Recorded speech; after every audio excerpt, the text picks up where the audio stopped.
आज 23 अप्रैल है। बाबा के मधुर महावाक्य हम सुनेंगे। आत्मिक स्वरूप में स्थित होकर बाबा को सम्मुख रखते हुए मैं आत्मा बाबा के डायरेक्ट महावाक्य सुन रही हूँ और सुनते के साथ ही उसका स्वरूप भी बनती जा रही हूँ। इस तरह से जब हम बाबा के महावाक्य सुनेंगे तो परिवर्तन साथ साथ होता जाएगा। तो बाबा ने आज सुनाया, मीठे बच्चे अब नाटक पूरा होता है, वापस घर जाना है। कलयुग अंत के बाद फिर सतयुग रिपीट होगा, यह राज सभी को समझाओ। मुरली से प्रश्न है, आत्मा पाठ बजाते बजाते थक गई है, थकावट का मुख्य कारण क्या है? उत्तर है, बहुत भक्ति की, अनेक मंदिर बनाए, पैसा खर्च किया, धक्के खाते खाते सतो प्रधान आत्मा तमो प्रधान बन गई। तमो प्रधान होने के कारण ही दुखी हुई है। जब किसी बात से कोई तंग होता है तब थकावट होती है। अभी बाप आए हैं सब थकावट मिटाने, है ना। तो इतना सब कुछ किया भक्ति मार्ग में, इतना धन खर्च किया, इतना मेहनत की, लेकिन फिर भी दुखी होते गए। तो इसलिए क्या हो गया, आत्मा थक गई। तो अभी बाप आए हैं सब थकावट मिटाने। ओम शांति। रूहानी बाप बैठ बच्चों को समझाते हैं। उनका नाम क्या है? शिव। यहाँ जो बैठे हैं तो बच्चों को अच्छी रीति याद रहना चाहिए, है ना। इस ड्रामा में सबका पार्ट है, वह अब पूरा होता है। नाटक जब पूरा होने पर होता है तो सभी एक्टर्स समझते हैं कि अभी हमारा पार्ट पूरा होता है, अब जाना है घर।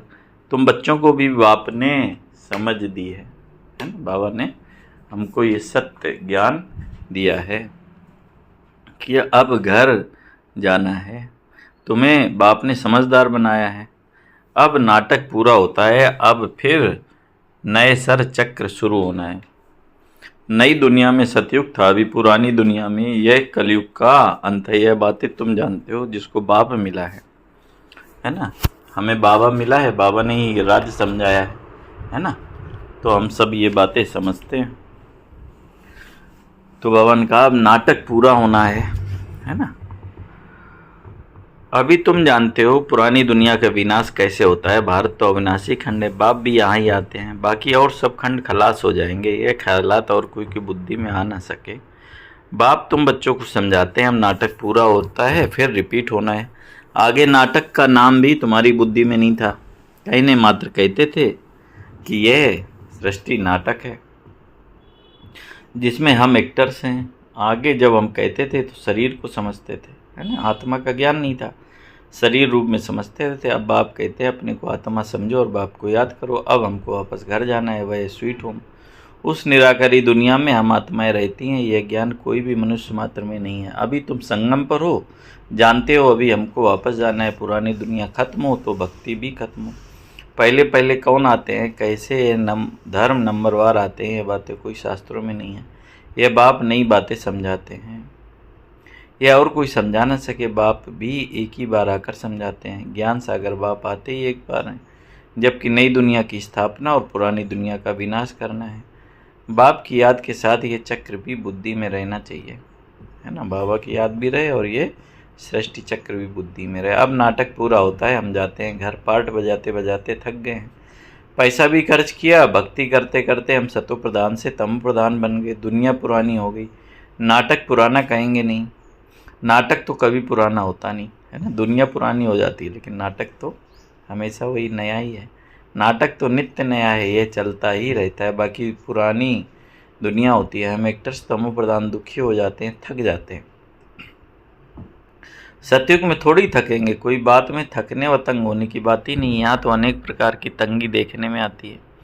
तुम जानते हो ये पुरानी दुनिया खत्म होनी है। संबंधी आदि कुछ भी याद नहीं आना चाहिए, एक बाप को याद करना चाहिए, जिससे विकर्म विनाश होते हैं। विकर्म विनाश होने का और कोई उपाय नहीं है। गीता में भी है मन मना भव, परंतु अर्थ कोई समझ न सके। बाप कहते हैं मुझे याद करो और वर्षे को याद करो।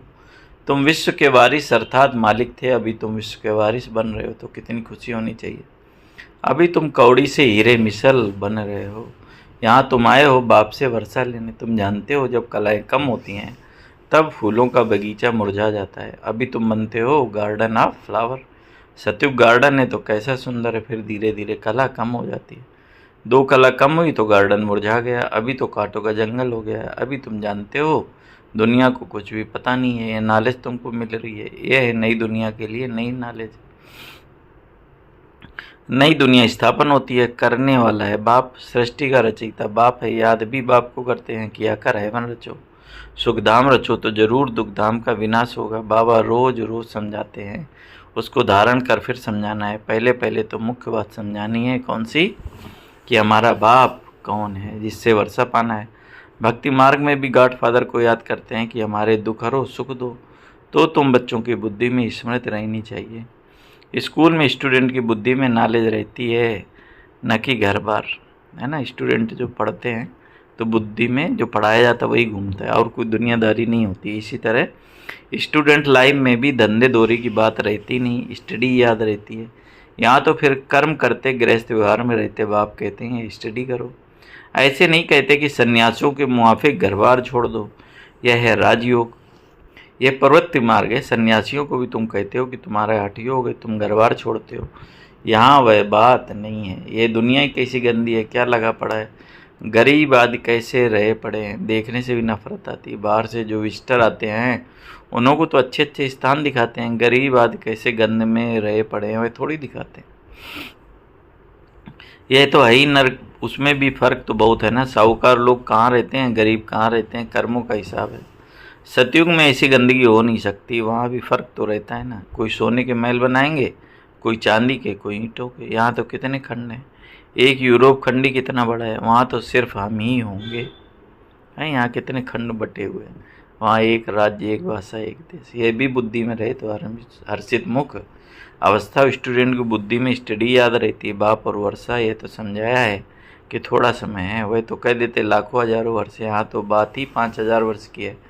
तुम बच्चे समझ सकते हो, अभी हमारी राजधानी स्थापन हो रही है, बाकी सारी दुनिया खत्म होनी है। ये पढ़ाई है, बुद्धि में ये याद रहे कि हम स्टूडेंट हैं, हमको भगवान पढ़ाते हैं, तो भी कितनी खुशी रही है। क्यों भूल जाता है, माया बड़ी प्रबल है, वह भुला देती है। स्कूल में सब स्टूडेंट पढ़ रहे हैं, सभी जानते हैं कि हमको भगवान पढ़ाते हैं। वहाँ तो अनेक प्रकार की विद्या पढ़ाई जाती है, अनेक टीचर होते हैं, है ना। यहाँ तो है एक ही टीचर, पढ़ाने वाला एक ही है, एक ही स्टडी है, बाकी नायब टीचर तो ज़रूर चाहिए। स्कूल है ही एक, बाकी सब ब्रांचेस, पढ़ाने वाला एक बाप है।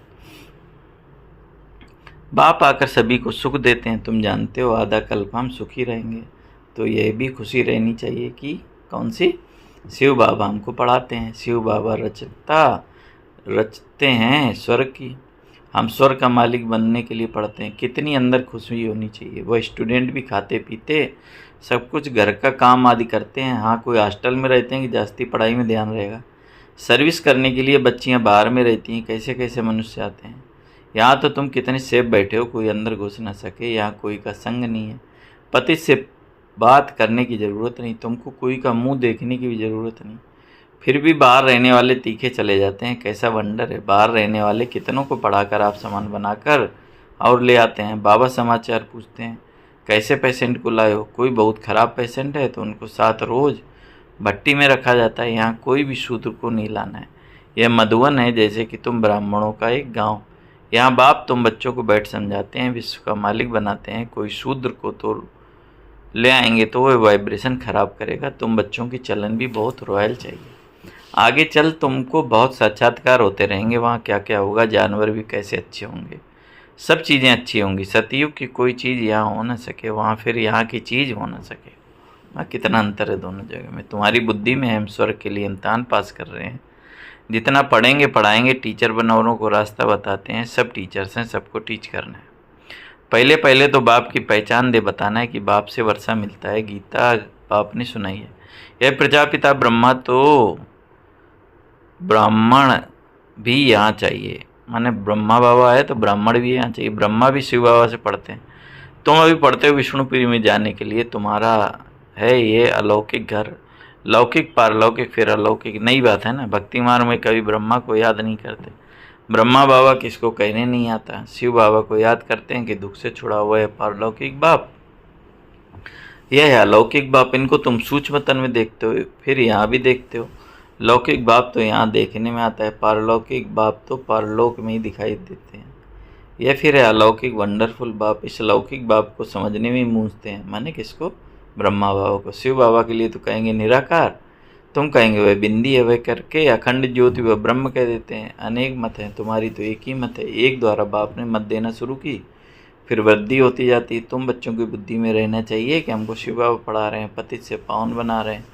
रावण राज्य में जरूर पतित तम प्रधान बनना है, नाम ही है पतित पावन। सब दुखी हैं तब तो बाप को याद करते हैं कि बाबा हमारे दुख दूर कर सबको सुख दो। सब शांति धाम में रहते हैं, ये बुद्धि में रहना चाहिए। अभी हम जाएंगे शांति धाम। जितना नज़दीक आते जाएंगे तो आज की दुनिया क्या है, कल की दुनिया क्या होगी, सब देखते रहेंगे। ईश्वर की भाषा ही नज़दीक देखते रहेंगे। तो बच्चों को मुख्य बात समझाते हैं।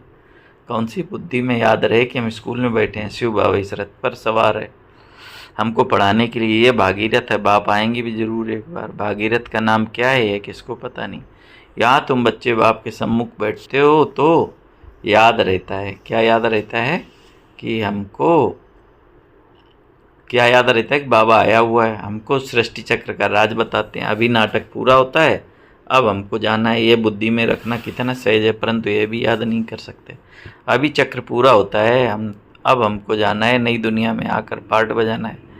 फिर हमारे बाद फलाने आएंगे। तुम जानते हो ये चक्र सारा कैसे फिरता है, दुनिया वृद्धि को कैसे पाती है। नई से पुरानी, फिर पुरानी से नई होती है। विनाश के लिए तैयारियां भी देख रहे हो, नेचुरल कैलेमिटीज भी होनी है। इतने बम बना कर रखे हैं तो काम में लाने हैं। बम से ही इतना काम होगा जो मनुष्यों के लड़ाई की दरकार नहीं रहेगी। लश्कर को फिर छोड़ते जाएंगे, बम फेंकते जाएंगे। फिर इतने सब मनुष्य नौकरी से छूट जाएंगे तो भूख मरेंगे। ये सब होने का है। फिर सिपाही आदि क्या करेंगे? अर्थ को एक होती रहेगी, बम गिरते रहेंगे, एक दो को मारते रहेंगे। खूने नायक खेल तो होना है। तो यहाँ जब आकर बैठते हो तो इन बातों में रमण करना चाहिए।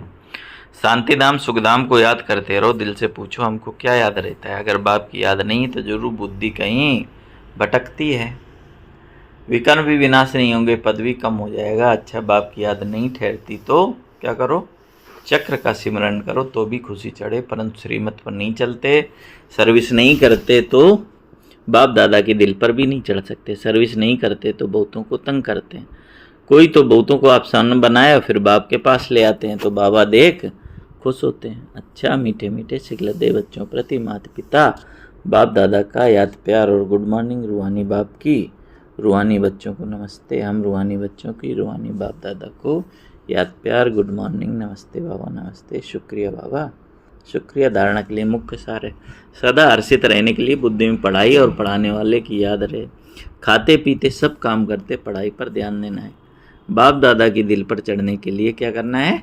श्रीमत पर बहुतों को आप समान बनाने की सर्विस करनी है। किसी को भी तंग नहीं करना है।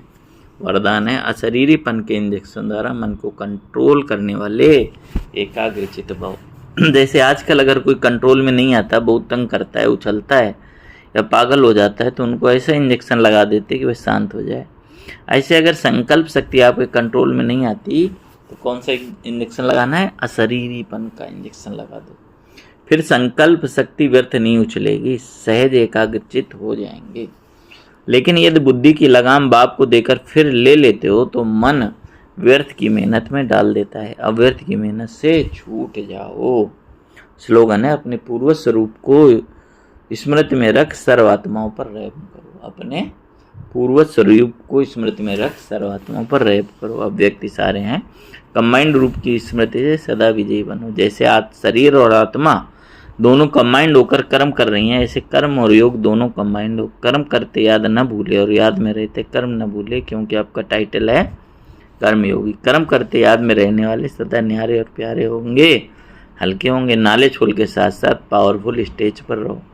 नॉलेजफुल और पावरफुल ये दोनों स्टेज कंबाइंड हो तब स्थापना का कार्य तीव्र गति से होगा। अच्छा, ओम शांति। तो आज बाबा ने जो इशारे दिए उसको स्मृति में रखना है ना। संकल्प अगर व्यर्थ चल रहे हैं तो क्या करना है? कौन सा इंजेक्शन? अशरीरीपन का इंजेक्शन लगाना है। अब नाटक पूरा हो रहा है, घर जाना है ना। तो बुद्धि को कहीं भी फंसाना नहीं है ना। तो बाबा भी थकावट मिटाने आए हैं, इतना भटके हैं हम सभी, तो इसलिए बाबा उस भटकन से छुड़ाने के लिए आए। तो बावन बोला अगर बाबा की याद नहीं रहती तो कम से कम चक्र को याद करो, है ना। लेकिन व्यर्थ में, अब बावन बोला अगर बाबा की याद नहीं अर्थात व्यर्थ चल रहा है तो उससे मुक्त होना है। अच्छा, ओम शांति, ओम शांति।